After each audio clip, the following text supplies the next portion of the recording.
Buenos días, madrugadores. Buenos días. Buenos días. Un día. ¿Vais bien? Hay seminarios en que ya les están haciendo a todos la prueba esta para comprobar que no tienen nada ni han tenido nada, con lo cual tienen que salir a la calle con doble mordaza, más, ¿cómo se llama lo otro? Esto que le ponen a los perros aquí en la boca. ¿Qué es esto? Un bozal. Un bozal. Sí, hay que salir con mordaza, bozal y mascarilla. Las tres cosas. Nos toca a nosotros hoy.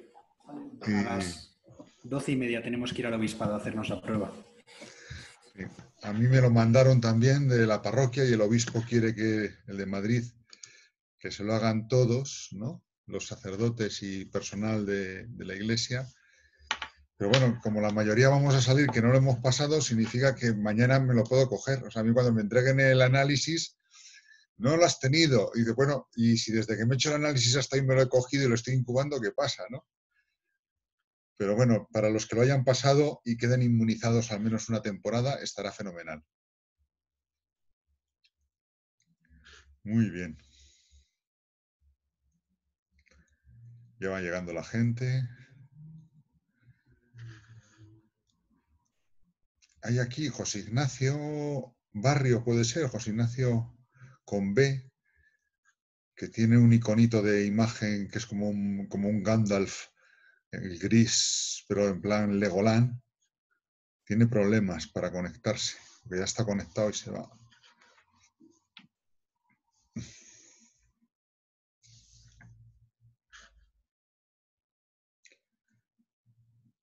Bueno. Buenos días, padre. Soy Inmaculada. Hola, Inma, ¿cómo estás? Bueno, estresada como todos un poco. Muchísimo Bueno, hay trabajo. gente que está enfadada. Yo conocí una vez a una chica que solamente había dos sentimientos en su universo lingüístico, ¿no? Y era enfadado o no enfadado, ¿no? Ah, qué O pena. sea, tú podías estar impaciente, podías estar enfadado, podías estar angustiado, podías estar preocupado, podrías estar... Bueno, hay mil sentimientos distintos, ¿no? Sí. Ella siempre interpretaba enfadado, no enfadado, ¿no? Digo, pues bueno, es un empobrecimiento de la vida afectiva tremendo, ¿no? Una pregunta que me he vuelto loca. El vídeo de YouTube que usted ha enviado para hoy, que lo teníamos que leer, ¿cómo lo ha enviado? Porque... Vamos a ver, yo he puesto un canal en YouTube. O sea, aparte de la carpeta donde no puedo subir vídeos porque entonces sobrepasa lo que me prestan, ¿no? Sí. Ahí pongo los audios que consigo grabar, ¿no? Hay un canal de YouTube que he ido subiendo los vídeos de las sesiones, por si alguno, además de oírlas, sí, ¿no? Quiere verlas, porque en algunas, como pongo un PowerPoint o pongo un esquema o lo que sea, sí, puede ir siguiéndolo, ¿no? Eso ya depende del grado de masoquismo del alumno, ¿no? Porque... No, hombre, pero por lo menos es importante saber qué es lo que dice en el audio. A mí me ha parecido interesante. Lo que pasa es que lo está viendo en un móvil que me lo han pasado mis compañeros. Bueno, un poco, bueno, estoy por eso. Entonces, por ahí en ese canal de YouTube que se llama Algo de Filosofía, están las clases de diferentes asignaturas, o sea, las de sociología, las de antropología, las de ciencias religiosas, las de segundo, las de filosofía, ¿no? Están del segundo ciclo. Bueno, ya le preguntaré yo, no se moleste, yo ya le pregunto a uno de mis compañeros cómo puedo entrar al canal de YouTube, porque es que no lo sé, soy de otra generación. Muy bien. Pregunta, soy Alfonso. No te veo, Alfonso, estás sin cámara. Voy. Vale. Es que le envié el trabajo de sociología. Sí, a eso voy ahora. Espera un segundito. Si no lo resuelvo con un aviso general, ahora que ya estáis casi todos los que os ibais a conectar, me preguntáis sobre eso, ¿no? Vale, pues era eso. Vale. Yo he conseguido casi desbloquear la cola de mails. Eso quiere decir que me quedan todavía como unos 80-85 mails por responder. ¿Vale? Pero quiere decir que me he hecho como 300 y pico. ¿De acuerdo? Entonces, pido un pelín más de paciencia, a ver si esos 80 y pico los consigo contestar a lo largo de esta noche y mañana viernes. ¿De acuerdo? Si el lunes no lo tenéis la respuesta, me preguntáis en la tutoría si queréis o ya me volvéis a enviar un correo. Pero no os asustéis y volvéis a enviarme... No os asustéis y volvéis a enviarme mails con los trabajos ya hechos, porque si no, al final lo que conseguís es que me bloquee otra vez el correo, ¿no? ¿Vale? Es que me contestó diciendo que, que lo había recibido y después me mandó otro diciendo que no lo había recibido. Al mismo. Sería a lo mejor que fallaba. ¿No te decía nada de que fallase el formato de nombre de archivo o algo así? No lo sé. Pues lee el Y nombre de mensaje. archivo incorrecto, pero no sé a qué se refiere con eso. Pues eso, que el nombre de archivo es incorrecto, que me lo tienes que reenviar con el nombre de archivo. Será que yo te dije recibido, que a veces me ha pasado, digo, mira, ya está aquí recibido, ¿no? Y luego voy a guardar el archivo y veo que no cumple el nombre. A veces me ha pasado eso. Entonces tenía que haber puesto no recibido incorrectamente o incorrecto el asunto del mail, incorrecto el tal. Cuando no es demasiado incorrecto, a veces he tenido un poco manga ancha, ¿no? Y no me pongáis, ya lo he dicho varias veces, bueno, estoy, vale. Es que me distrae mucho lo del chat, no sé por qué. No consigo controlar que veo el chat y se me va la olla al chat. Entonces, algunos, la primera vez he sido flexible y aunque el archivo no venía con las condiciones, me he entretenido yo en darle el nombre correcto antes de guardarlo. Ahora ya estoy respondiendo archivo incorrecto o nombre de asunto del mail incorrecto, espero reenvío, ¿no?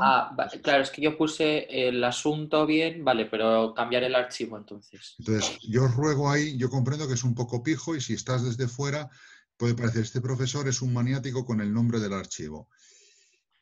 No sabéis lo que es procesar, a lo mejor alguno por su trabajo sí, procesar simplemente procesarla y clasificarla, la información que se recibe cuando uno tiene 7 asignaturas, ¿no?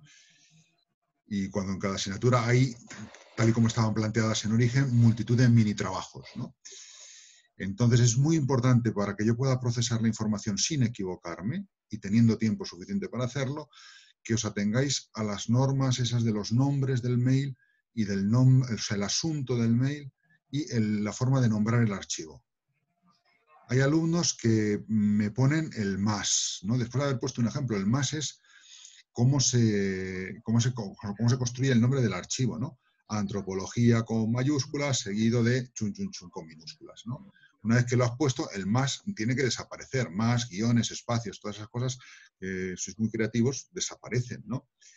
Igual que en el título del correo, es muy importante en mayúsculas que la primera, no única palabra, sea el nombre de la asignatura.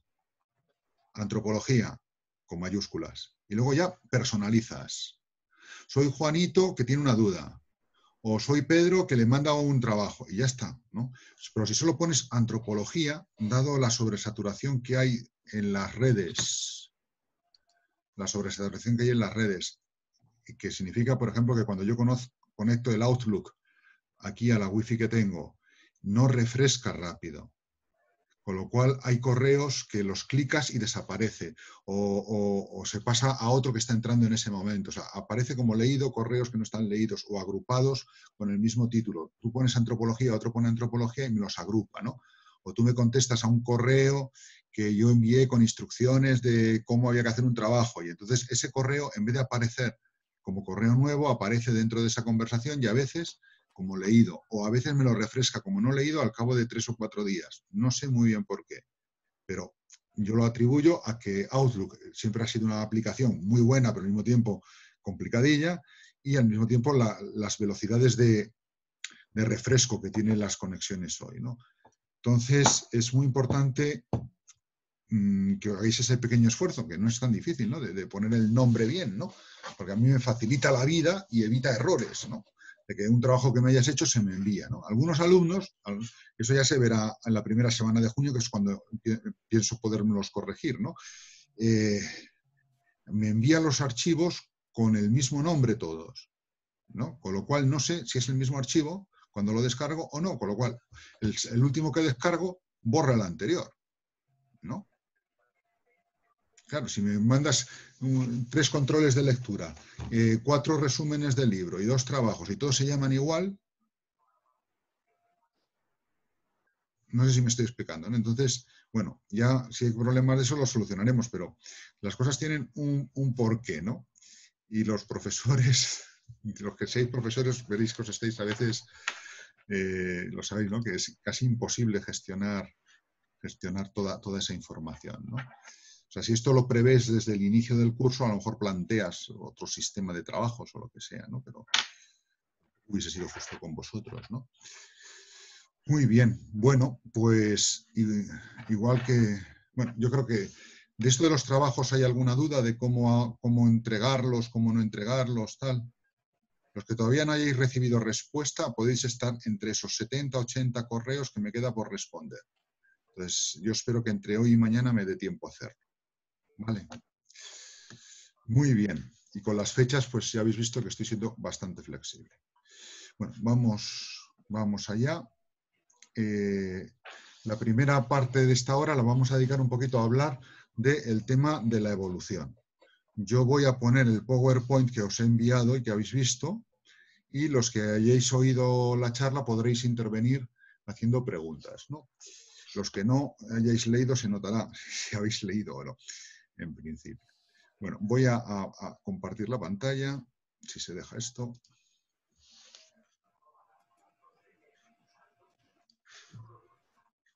Bien.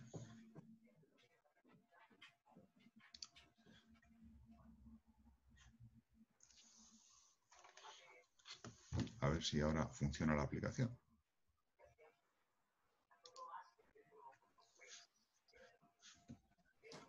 Vale. En principio ahora tenéis delante la filmina o la diapositiva sin más, con un montón de letras, estas de las que son más horribles porque tienen mucha información, ¿no? Ahí sintetizada, ¿no? A la hora de abordar el tema de la evolución o el tema del Big Bang, hay que tener en cuenta que uno puede fallar en su planteamiento y es muy importante tomar distancia suficiente respecto a la cuestión, tanto desde el punto de vista de qué es ciencia y qué es ideología. Hay gente que se plantea la evolución pretendidamente creyendo que lo que sostiene es científico y lo que está sosteniendo es una apariencia de ciencia, que en el fondo es solo una ideología.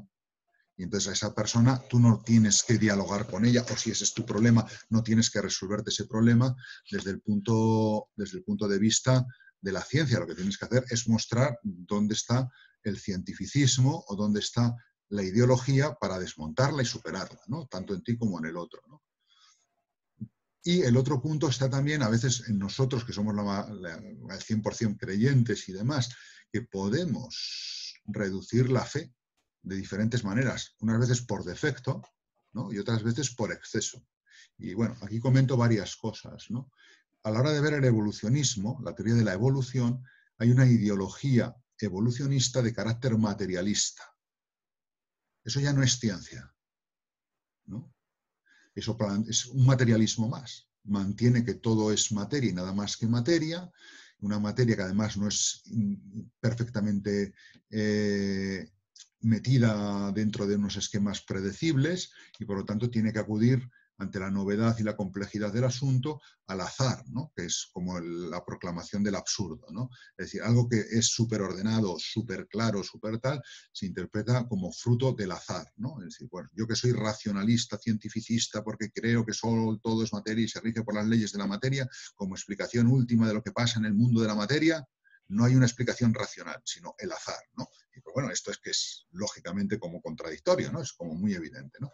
Bueno, ahí lo que hay que mostrar a esas personas es, o si tú estás ahí en esa dificultad y no sabes cómo superarla, es que el problema no es de ciencia y materia.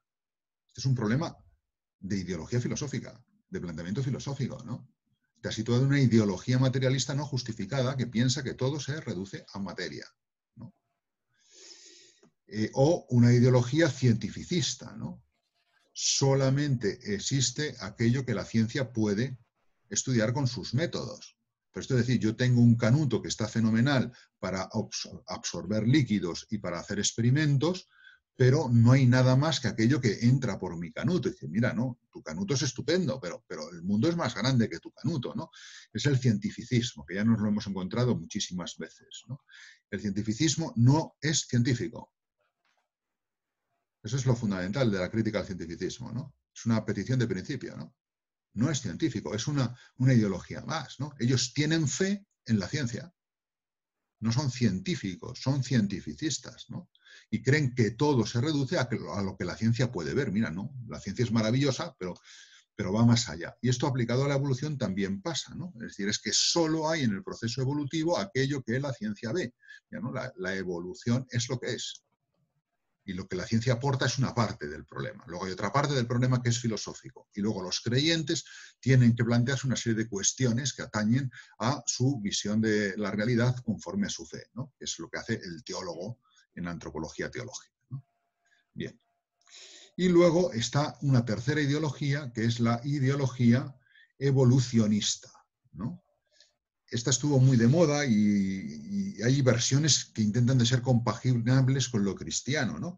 Y que habría que discutir hasta qué punto lo consiguen, como la visión de Henri Bergson, con el elan vital, que en el fondo tiene un problema, y así es el elan vital que está dentro del mundo haciendo que surjan cosas nuevas, ese impulso vital que se va bifurcando en las diferentes encrucijadas para originar lo nuevo. ¿Es Dios o no es Dios? Si es lo espiritual o no. Y entonces, la trascendencia, ¿no? Ahí hay un problema en la forma de decir de Bergson, que es delicioso de leer, premio Nobel de Literatura, entre otras cosas, ¿no? Y de origen fenomenológico, pero de una rama de la fenomenología que casi se agota en él, ¿no? Luego no tuvo discípulos, ¿no? Ahora sí, ahora el Papa está utilizando cosas de algún pensador que es discípulo de Bergson, ¿no? Sobre todo a la hora de ver, por ejemplo, ese tema que habla del tiempo y el espacio, la prioridad de los procesos sobre la prioridad del espacio y tal, ¿no? Es un tema muy de la fenomenología bergsoniana, ¿no? Y sus seguidores. Bueno, el punto aquí está en que ven como una especie de sujeto impersonal, ¿no? Que va evolucionando en la historia, ¿no? Es como una especie de culebra, ¿no? Que va avanzando a través del tiempo, originando nuevos seres, ¿no? Y eso no existe. Ahí, los que hayáis leído de lectura complementaria, lo de Alfonso Pérez de la Borda, el capítulo ese a ¿dónde está el árbol de la evolución?, ¿no? Ahí lo explica muy bien, ¿no? O sea, en el árbol de la evolución lo único que existe es el presente. Lo otro son cosas que existió. Lo que es la teoría de la evolución a un nivel científico es el relato de lo que con los diferentes saberes que tenemos ha pasado hasta el momento presente. Pero no hay una fuerza evolutiva a lo largo de la historia. Hay saltos que fueron, y algunos de ellos los podemos datar, otros no. ¿Y cómo han sido? Hay muchos que ni siquiera podemos explicarlos, entre ellos el famosísimo del eslabón perdido a nosotros. No podemos explicarlo científicamente todavía, aunque vamos descubriendo muchas cosas de cómo fue el camino de la evolución. Pero aún hay muchas lagunas, ¿no? Entonces, ¿qué es el árbol de la evolución? No es un árbol vivo, con raíces, troncos, ramas, hojas, no. Lo único real de ese árbol son las hojas últimas. Lo anterior ya no existe. Es pasado. Por lo tanto, la teoría de la evolución es una historia. La historia de cómo fueron las cosas en otros momentos antes del momento presente. Pero no hay un sujeto, no hay un viviente, no hay un árbol de la evolución. Lo que hay es un árbol de mi conocimiento, una forma de clasificar mi conocimiento, de reconstruir el pasado, desde el Big Bang hasta hoy, si quieres, meter ahí también la física, ¿no? Lo otro es una ideología evolucionista, un planteamiento filosófico no justificado y exagerado que dice que hay un sujeto de la evolución, ¿no? Entonces, a la hora de hablar de la evolución, la ciencia que me da datos paleontológicos, genéticos, de comparación de especies, de yacimientos arqueológicos, y con eso, más yo puedo ver parentescos, puedo ver cosas y tengo que construir una teoría de cómo han sido las cosas en el origen de la humanidad, ¿no? Pero es eso, que es mucho, y sabemos mucho, con muchas lagunas todavía, y vamos sabiendo más, pero es eso, no es otra cosa, ¿no? Entonces, muchas veces las posturas que ha habido en la Iglesia, un poquito de protectoras, vamos a decirlo así, es porque la Iglesia se daba cuenta que detrás de los datos de la evolución no era en plan protestante, Darwin contra los eclesiásticos del mundo británico, del mundo anglicano. No, era una postura mucho más matizada. Es que la evolución se nos está vendiendo en un pack en que junto a los datos de la ciencia vienen datos ideológicos, ¿no? Es decir, si tú quieres el pan, te lo tienes que tomar con chorizo. Mira, que yo quiero el pan, no quiero el chorizo, ¿no? Que yo quiero la ciencia que hay detrás de la teoría de la evolución, pero no quiero el chorizo con el que usted me lo vende, ¿no? Que es la ideología. Y estos tres tipos de ideología, materialista, cientificista y evolucionista, estaban por medio, ¿no? Y en la fe, que es un tema que, sobre todo el tercer punto, como reacción, ha habido veces que los creyentes han reaccionado de una manera un poquito ambigua, ¿no? O equivocada, ¿no? Es decir, frente al materialismo con un espiritualismo que no distinguía lo suficiente, ¿no? Es decir, mira, no hace falta, ¿no? Esto ya lo hemos abordado muchas veces en la materia, ¿no? O a veces ir a un fundamentalismo teológico, ¿no? Renunciando a la argumentación científica. Esto se ve a veces más en el mundo norteamericano, en algunos pastores, algunos predicadores, ¿no? Que presentan un creacionismo que resulta incompatible con la evolución. Pero es que ese creacionismo que ellos sostienen tiene un fundamento bíblico, pero un fundamento bíblico que además ignora la naturaleza del relato bíblico, lo que una buena y sana exégesis haría con esos relatos bíblicos. Es decir, ni siquiera bíblicamente está fundamentado. Es un creacionismo reducidísimo, pobrísimo, ¿no?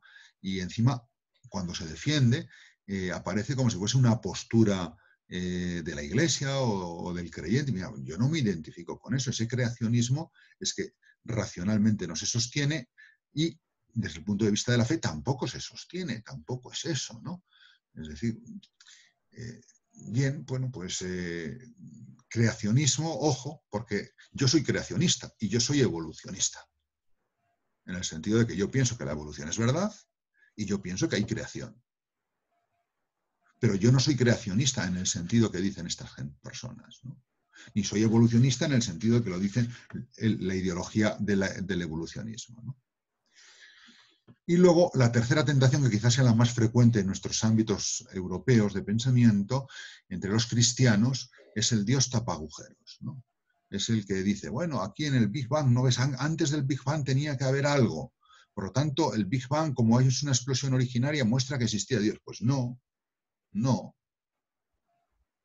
Y ya tienes después teorías que te van mostrando, pues este Big Bang viene de otro Big Crunch que a su vez vino de otro Big Bang, ¿no? Entonces hay sucesivas expansiones y retracciones del universo, ¿no?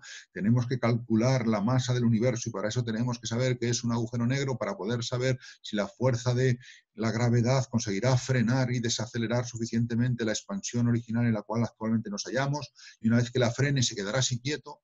O conseguirá la fuerza de la gravedad empezar a hacer que nos juntemos y hasta que llegue dentro de miles de millones de años una especie de vuelta al punto inicial con una mega concentración aniquiladora, ¿no? Pues bueno, pues la ciencia que calcule como pueda, ¿no? Pero qué hubo antes, qué hubo después, ¿no? Corresponde al científico ver cómo ha sido. Y ahí no está el problema de Dios. Dios no está. Es como si dijéramos a Gagarin, Gagarin, tienes razón, porque cuando saliste al espacio no viste a Dios, luego no había sitio para Dios, ¿no? El primer cosmonauta ruso que estuvo flotando en el espacio, mira, no, es una chorrada. Dios no es ¿cómo se dice? Un asteroide o un cometa, ¿no? Dios está en otra dimensión, Dios es en otra dimensión, ¿no? El problema que me planteo aquí en estas cuestiones es de fe, y de fe y de metafísica, ¿no? De trascendencia, ¿no? De qué significa eso. Si yo pongo a Dios como el que explica por qué hubo un Big Bang antes, o si yo pongo a Dios en el momento de como no sé cómo se ha producido el salto del hombre, del mono al hombre, ahí tuvo que estar Dios. Pues mira, tú has visto un agujero y has utilizado una argamasa, un cemento que se llama Dios. Y entonces cuando la ciencia descubra cómo se ha producido eso, ¿qué pasará con Dios? Que ya no sirve. Lo has reducido a tu idea y lo has eliminado. Y tú, creyendo que sirves a Dios, lo que haces es venderlo. Haces no solamente un mal servicio, sino sirves a los otros, a los que no creen en Dios o a los que no piensan que hay Dios, ¿no? Entonces, Dios no está para tapar agujeros. Si yo llego a Dios como creacionista, será porque descubro desde la filosofía los elementos de racionalidad que me muestran que es necesaria una acción de Dios para que surja el cosmos. cosa que tenéis que hacer en filosofía de la naturaleza. O porque veo los elementos que son necesarios para que haya un papel de Dios en el surgimiento de la persona humana desde el animal previo. Y los hay. Entre ellos los que señalan muy bien este que era ateo y se hace creyente desde el punto de vista filosófico, se hace teísta, Anthony Flew, ¿no? Anthony Flew dice, cuando se descifra el genoma humano, dice, claro, es que esto es imposible. Esto es código genético. Si hay código, tiene que haber, igual que yo lo he descodificado, tiene que haber alguien que lo haya codificado. Eso solo no se hace. Hay una prueba en la codificación genética que remite a una inteligencia originante. Y entonces este filósofo es fiel a la verdad y cambia de postura. Dice, antes sostenía que no había Dios y había dado argumentos geniales contra Dios, y ahora sostiene que hay Dios y que está en el origen del ser humano. Ahora, no tiene fe. Es una posición racional, filosófica, a través de su filosofía de la ciencia, que lee los datos de la ciencia. No es que haya un agujero, no, es que exige la realidad del ADN y el código genético, lo que esto a nivel científico significa, esto pide un ser inteligente que lo haya codificado. Y un nombre hay que darle. Aunque ese nombre pues sea Dios, ¿no? Bien, esa sería la tercera limitación que hay ahí, ¿no? Y bueno, pues las teorías de la evolución plantean problemas al filósofo, ¿no? Es una cuestión, cómo se ha producido, si azar, diseño inteligente, etcétera. Una noción filosófica que está siempre en juego en la teoría de la evolución, que es previa, que es la noción de persona. El paleontólogo, el biólogo, siempre que van a valorar unos restos o un hallazgo, tienen que decir, ¿esto es humano o no es humano? Y en base a qué lo hacen, a una noción antropológica, filosófica, al menos implícita, aunque no esté muy desarrollada, ¿no? La noción de hombre implica que hay arte, o que hay culto al muerto, o que hay sistemas religiosos. Entonces, claro, hay unos elementos ahí que son de antropología filosófica. Hay persona humana cuando hay estética, cuando hay trascendencia, y eso se ve, o cuando hay instrumentos, si no todavía no es humano, es prehumano, o hacen falta la combinación de varios de estos, ¿no? O cuando la especie humana es biológicamente compatible con la nuestra, ¿no? Y la noción de persona es precientífica y es usada por la ciencia. Y es una noción de filosofía, al menos implícita, ¿no? Muy bien. Y también la respuesta que demos a la evolución condiciona al filósofo, ¿no? En cuanto que nos hace percibirnos nuestro lugar en el cosmos, bien como un hogar, si la respuesta es creacionista, o bien como un lugar en el que estamos arrojados a la intemperie y tenemos que defendernos y sobrevivir, ¿no? Al teólogo, la evolución, tal y como se plantee, toca la teología de la creación y, de hecho, ha permitido enriquecer teológicamente, y lo veréis en cursos siguientes con Gerardo del Pozo, ¿no? Lo que es la noción de creación continua, ¿no? La creación no es necesariamente como la pelota de billar, que tú das con el palo a la pelotita y se pone en marcha. No. En este caso sería algo que en el billar no es válido, ¿no? Que sea que tú con el palo vas empujando la pelotita, ¿no? O sea, la acción de Dios, la creación, no tiene por qué ser puntual, aunque con ella haya comenzado el tiempo, ¿no? La creación sigue abierta a la innovación por parte de Dios. Si Dios existe y Dios es el del que procede el mundo material, Dios no tiene por qué quedarse al margen de lo que pasa con ese proceso material y quedar ya contemplativo, ¿no? Se relaciona con el misterio del pecado original, sobre todo por su transmisión. No es lo mismo ser poligenista que monogenista, ¿no? Y también con la cristología, ¿no? El nuevo Adán, ¿qué significa Adán, ¿no? El tema del monogenismo o poligenismo. Son cosas que están ahí, ¿no? ¿Qué es lo que nos dice la ciencia? Bueno, la ciencia nos muestra a fecha de hoy cómo se ha medido esta es la fotografía del Big Bang, cómo estaríamos hoy, ¿no? Desde en el centro el núcleo, ¿no? Bueno, pues, y luego, junto a esa teoría del Big Bang, que ya he comentado antes un poquito, lo esencial, aparecería el origen de la vida, ¿no? Que hay un hecho sorprendente que es entre hace 3.000 y 2.000 millones de años hay una explosión de vida, ¿no? Y eso se intenta explicar por diferentes modelos, ¿no? Abiogénesis, es decir, surge surge desde lo que hay en la Tierra, sin otro origen externo, surge de lo vivo, surge de lo no vivo, ¿no? Y se ha intentado reproducir en laboratorio las condiciones que había entonces en los fondos de los mares, con el sulfuro, los calores, todas estas cosas, y no se explica, ¿no? No se llega a poder explicar qué es lo que pasó. O sea, con lo que había en la Tierra, no se explica que sea posible el surgimiento de la vida. Ante eso surge un desplazamiento del problema, que es el llevarlo al cosmos entero. En la Tierra aparece la vida porque viene de fuera de la Tierra. Como en la Tierra no había elementos suficientes, pues a través de un meteorito habrá venido aquí. No es las películas estas de naves del espacio que viene un extraterrestre y siembra su ADN en el océano para que luego se reconstruya generosamente inmolándose para luego en el futuro volver a surgir. No son esas cosas, ¿no? Hay mucha literatura ficción, ¿no? Es que, bueno, entre todas las galaxias, a lo mejor en una hay vida, es más probable y por lo tanto aparece aquí en la Tierra en un meteorito que viene. Bueno, ¿qué pasa aquí? Que esto, pues puede que fuese así, pero no me resuelve la pregunta. ¿De dónde viene la vida? No, eso me resuelve a la respuesta en la Tierra, pero ahora tengo la respuesta en el cosmos. ¿Y en el cosmos de dónde viene la vida? ¿Cómo se da el paso ese de lo no vivo a lo vivo? Que es algo misterioso, ¿no? Antes me lo preguntaba en la Tierra, ahora me lo pregunto en el universo. Claro, como el universo es muy grande y no lo conocemos casi, podemos decir, pues en algún sitio habrá. Bueno, pues eso es una suposición, eso es una imaginación, eso es un desideratum, eso es una ilusión. O a lo mejor no, con lo difícil que es. ¿Y tú qué sabes? Eso no es científico. Eso no es científico, ¿no? Es decir, bueno, pues a lo mejor sí, bueno, pues ya lo veremos, ¿no? O sea, lo científico es decir, pues ya lo veremos. Si un día nos descubres que en Marte había vida, ¿no? Que parece ser que sí, por lo que se ha encontrado, a ver cómo ha llegado a la Tierra esa vida, ¿no? ¿Y esa vida de dónde viene? Pues vamos a investigarlo, ¿no? Y luego está la posición de un cristianismo inocentón, ¿no? Un creacionismo que dice, no, es que en ese momento Dios creó la vida. Pues a lo mejor sí, a lo mejor no, pero es que eso tampoco tiene mayor relevancia si planteado, ¿no? Hay muchas teorías evolutivas, la clásica del transformismo evolucionista de Buffon y Lamarck, que ya caducó, que tiene un mérito histórico, el darwinismo, que es la que formula el genio de Darwin, ¿no? Con esos tres principios, la variabilidad, la selección natural y el carácter hereditario de las variaciones, ¿no? Que es lo que supone la evolución. Lo cual, de los tres, está bien claro que solamente hay uno verdadero a fecha de hoy.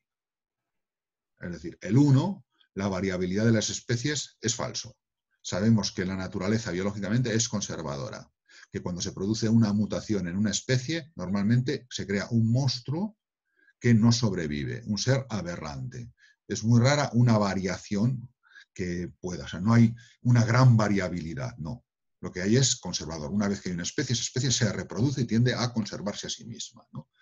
Igual que la otra, el carácter hereditario de las variaciones ventajosas. No. Normalmente lo que se produce normalmente es el tema de que no se transmiten, ¿no? Se transmite el patrimonio común, ¿no? Bueno, esto se combina con el tema genético y es lo que da lugar a el neodarwinismo, ¿no? Y entonces esta teoría neodarwinista modera un poco lo de Darwin, dice, no, es que ha habido mucho tiempo, ¿no? Mucho tiempo, ¿no? Para que se produzcan todos los cambios necesarios, ¿no? Y el cambio ha sido gradual y lentísimo, ¿no? O sea, la jirafa en estirar el cuello ha necesitado miles de años, ¿no?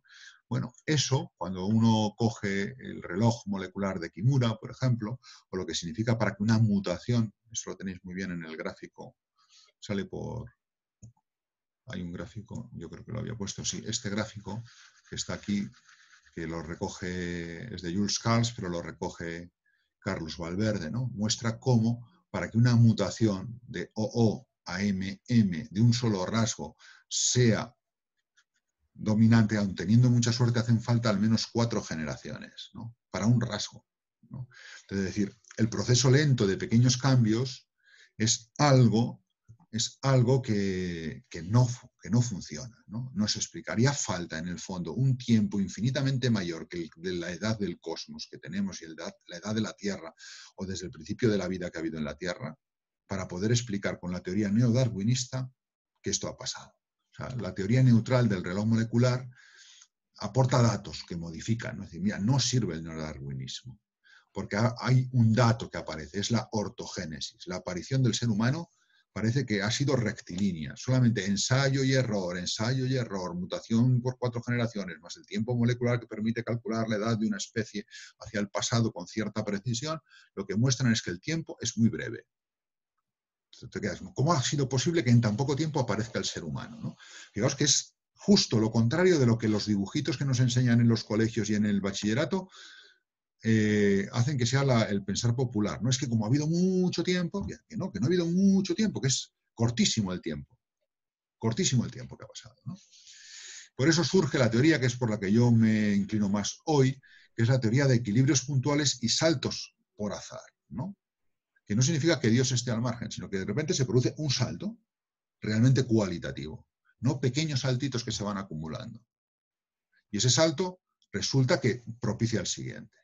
Entonces, esta posibilidad de gran novedad repentina, ¿no?, en procesos de equilibrio, en momentos de equilibrio, sí sería capaz de dar cuenta de lo que ha pasado, de una manera razonable, ¿no?, y superar al resto. Y además es compatible con la presencia de una acción trascendente de Dios, ¿no?, cosa que el darwinismo, el transformismo, el neodarwinismo lo dejan de lado, ¿no? Y la teoría neutral pues no llega a cuajar del todo. Otra postura razonable, yo la considero menos probable, es la del diseño inteligente, ¿no?, pero siempre en su formulación más débil, ¿no? La evolución se ha producido de hecho como si fuese a producir el hombre. Yo no puedo probar que el hombre sea el fin buscado por la evolución. Sí puedo constatar o describir que de hecho el hombre ha sido el resultado. Pero no tenía por qué ser buscado, adrede, ¿no?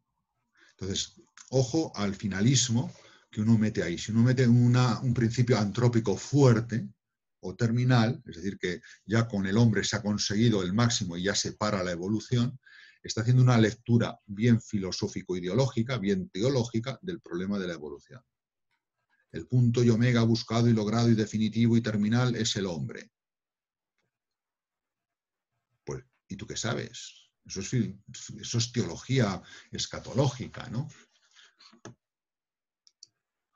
Eso es como una teología escatológica, ¿no? Es decir, ¿no?, dar razones teológicas si quieres, a lo mejor en tu sistema de fe es así, ¿no?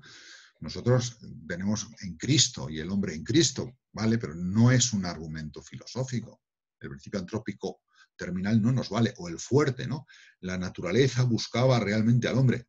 O no, la naturaleza estaba abierta a la aparición del hombre potencialmente, mediante una acción de Dios que ha producido el salto de especie, pero lo ha producido cuando a él le ha parecido, contando con la naturaleza y desde dentro de la naturaleza. El marco teórico es el mismo.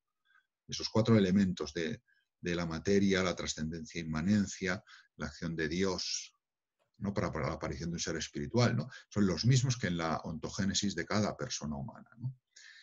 Entonces, sí puede sostener un principio antrópico débil, y por tanto un diseño inteligente. Pero, bueno, yo creo que es más que un diseño inteligente por pasitos. Los datos de hoy, sobre todo debido al tiempo de Kimura, concuerdan más y tienen menos incoherencias desde un punto de vista de teoría filosófico-científica con la teoría de equilibrios puntuales, que es lo que sostiene. Es un librito que se lee muy bien, aunque yo no estoy de acuerdo del todo con él en alguna cosa, de la teoría de Novo, ¿no? Pero está bien. A ver, se me subleva esto. Don José, perdón, una pregunta. Nombre. Soy Blondin. Sí, dime. Sí. ¿Qué tanto la ciencia reconoce factible a nivel científico un salto por azar? ¿Cómo? ¿Es posible eso científicamente? Bueno, eso es una interpretación filosófica ya. Pero Ya, vale. lo que tú no puedes... O sea, tú científicamente lo que te pide es lo que he dicho antes, el caso de Flew, ¿no? O sea, el genoma humano, una vez que llegas, que fue lo que supuso el nacimiento del nuevo ateísmo como reacción, que es pura ideología, ¿no? Porque de repente la ciencia daba un dato tan grandioso, como también lo podemos utilizar para mal, pero es un dato grandioso, ¿no? Descifrar el genoma, el ADN del hombre, ¿no? Es un dato de inteligibilidad que está pidiendo el papel de Dios, ¿no? Entonces, que haya un factor de azar tiene dos interpretaciones, ¿no? Y una que evidentemente es la de que es falsa, ¿no? Que es la de decir no hay una inteligencia detrás, ¿no? Otra es que la inteligencia que hay detrás pueda jugar con espacios de azar. Eso es lo que aparece en la teoría de Novo frente a la teoría del diseño inteligente. Y yo creo que ya os lo he puesto alguna vez delante, que es, lo suelo explicar con el ejemplo de la baraja de cartas, ¿no? Todos sabemos que en la baraja de cartas, si tú repartes, hay una posibilidad de que a uno le toquen los 4 reyes, ¿no? O que le toquen, si sois jugadores de mus, las 31. Si te han tocado, ha sido por azar. Tú puedes hacer una lectura simplista, providencialista. No, es que Dios ha querido que me lleguen las 31 y por eso he ganado la partida de mus. Y que 31 es la mejor, en una de las 4 cosas que cuentan en el mus, ¿no? Y dices, bueno, yo comprendo que tú que eres muy piadoso lo interpretes así a un nivel espiritual, pero a un nivel causal es metafórico. No creo que Dios se meta a estar, voy a hacerlo, pero sería una intervención milagrosa, ¿no? Desde fuera, forzada, ¿no? O sea, Dios le ha gustado crear una cosa en la cual tú puedas jugar a las cartas y haya una cosa que se llama suerte, que se llama azar limitado, ¿no? Es limitado porque sí, porque no te pueden tocar 5 cuatros, no te pueden tocar 7 sotas, ¿no? Hay un esquema que tiene sus reglas naturales, pero que tiene sus aperturas a lo que en la metafísica atomista se llama per accidens, lo que ocurre per accidens, que tiene sus causas, pero son accidentales, y ahí hay un espacio para el azar. Esto un pensador amigo mío, Alfonso Pérez de la Borda, lo llama, enriqueciéndolo de alguna manera, como espacios de prelibertad en la materia. Cosas que no están predeterminadas. Supone superar una visión de la materia determinista, que solo se rige por leyes predeterminadas, ¿no? O sea, hay espacios en el mundo material que la ciencia puede descubrir que están abiertos a eso, ¿no? Y que sabemos que no sabemos y que no se puede saber, ¿no? Los conté al principio de curso el esquema del experimento de los fotones, el lanzamiento de fotones y cómo no podías predecir dónde iban a caer. Si predecías dentro de un área y que no iba a ser fuera de ese área, pero dónde dentro de ese área iba el fotón a acabar, sabías que no lo podías predecir porque era impredecible, ¿no? No porque no sepas suficiente, sino por la naturaleza misma del fotón, ¿no? Entonces, eso muestra que hay aperturas en la materia, ¿no? Entonces, ¿es compatible un creador inteligente con un espacio de azar limitado o una materia que está abierta a la indeterminación en ciertos factores? Sí. Cuando tú estudias la materia científicamente, descubres esos espacios. Cuando estudias la causalidad metafísicamente, descubres esas características en la materia. Cuando descubres la acción de Dios, también es posible compaginarla, ¿no? Luego, ¿cuál sería el criterio para discernir entre un diseño inteligente y una teoría tipo Novo?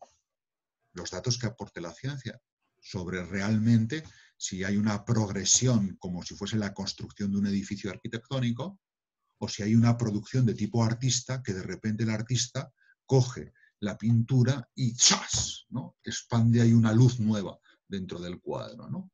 Ambos, el artista arquitectónico como el artista que tiene una inspiración en un momento determinado, son compatibles con el genio y la inteligencia, con la creación, ¿no?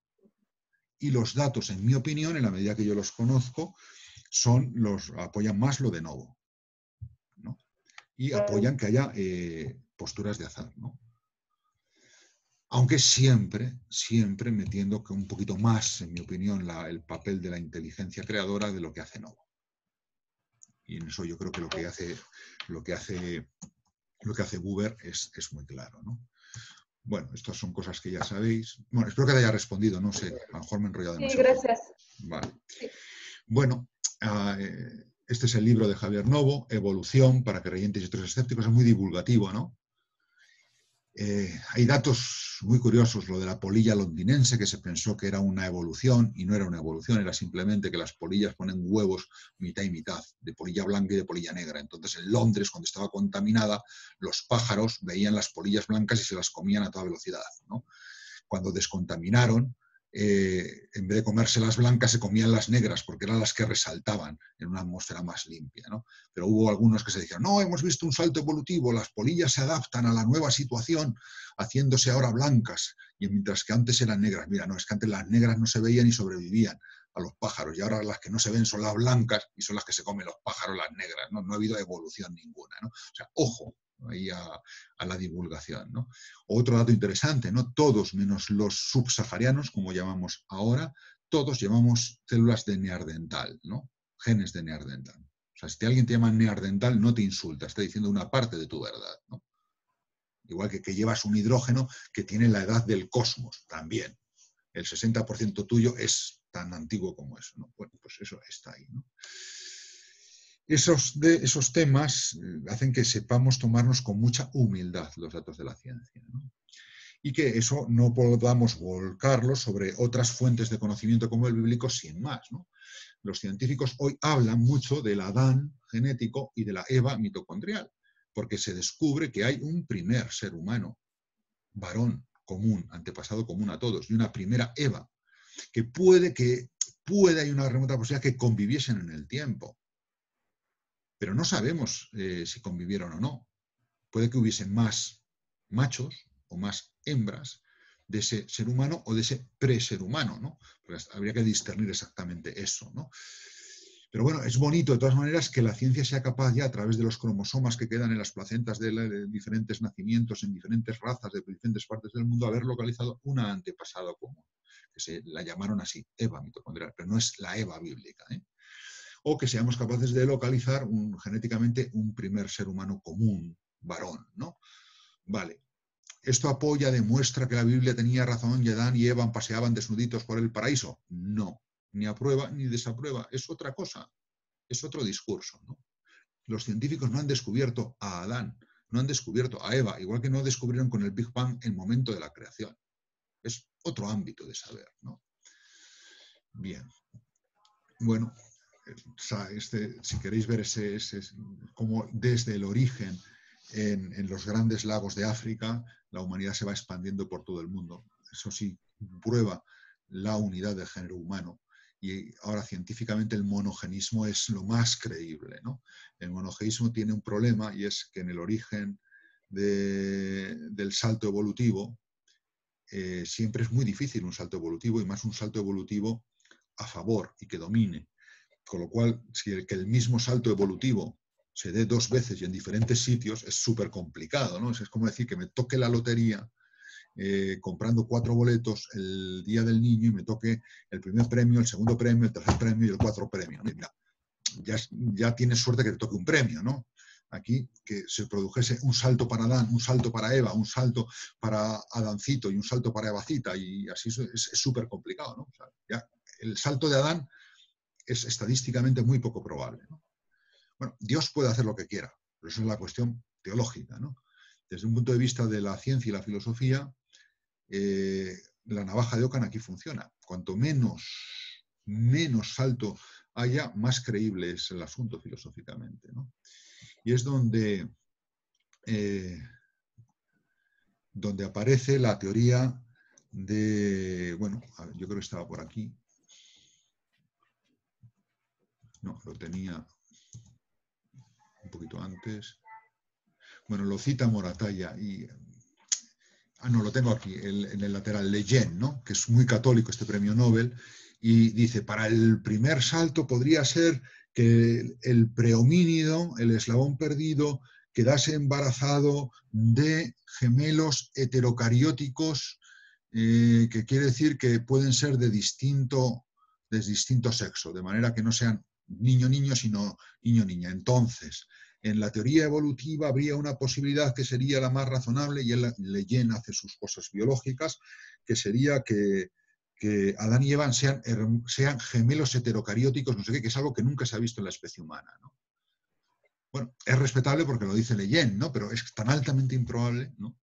¿Cómo ha sido eso? Pues mira, habrá que irlo viendo, y el teólogo también tiene que profundizar en cómo explicar la unidad de Adán y Eva, y al mismo tiempo el pecado original, sin caer en las cosas que sabemos teológicamente que el pecado original no es. Y bueno, ahí hay una puerta abierta a la teología que no está cerrada todavía y que iréis profundizando los que estudiáis teología, ¿no? Bueno, en el campo de la ciencia tenemos esto, o podría ser un salto en la misma mama eslabón perdida de Ixen hermanos, o en dos de la misma comunidad, pero cuanto más metas, más variables metas, más científicamente resulta poco probable, ¿no? Ese mismo salto, ¿no? Con lo cual tienes que meter otros elementos, ¿no? Las ventajas de la evolución, aquí las tenéis: unidad con la naturaleza, con el cosmos, con la creación, y la unidad del género humano. Y las preguntas que plantea sobre la finalidad, ¿no? Eso ya hemos hablado un poquito: la teología externa, la ortogénesis y el principio artrópico, lo que significan; la teleología interna, que es lo que descubre ya la filosofía, que Fliu es el que lo marca con mucha fuerza en el mundo contemporáneo, y que incluso Monod, que no quería, tuvo que admitir en parte, ¿no? Y junto a eso está la teleología biológica, ¿no? Que se descubre, ¿no? En parte, ¿no? Entonces, hay teleologías. Pero esto no significa que el hombre sea buscado directamente por el proceso, ¿eh? Pero sí hay teleologías. El hombre está hecho de tal manera que sea de esta manera, ¿no? La biología está hecha de tal manera que es así. La ortogénesis y el principio antrópico, de hecho, han sido así, ¿no? Luego hay el filósofo que opte, ¿no? Por la realmente más razonable de las teorías, ¿no? Bueno, pues esto es lo que quería decir respecto a la evolución y cómo, pues, implica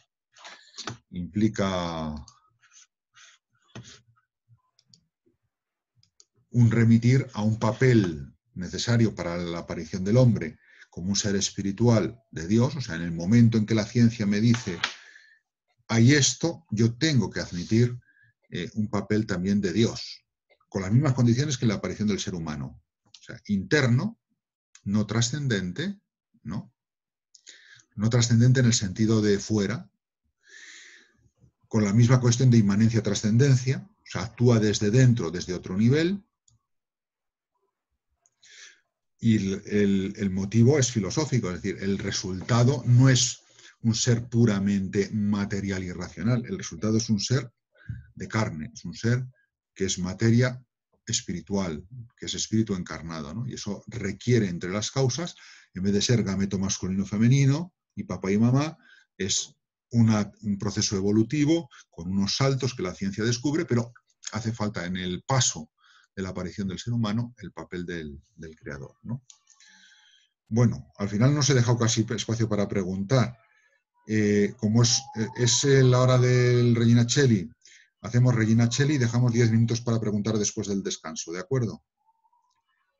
Rezamos el Regina Coeli. Reina del cielo, alégrate, aleluya, porque el Señor, a quien has merecido llevar en tu seno, aleluya, ha resucitado según su promesa. Aleluya. Gózate y alégrate, Virgen María, aleluya, porque en verdad ha resucitado el Señor, aleluya. Pues hasta y 10, que nos volvemos a ver.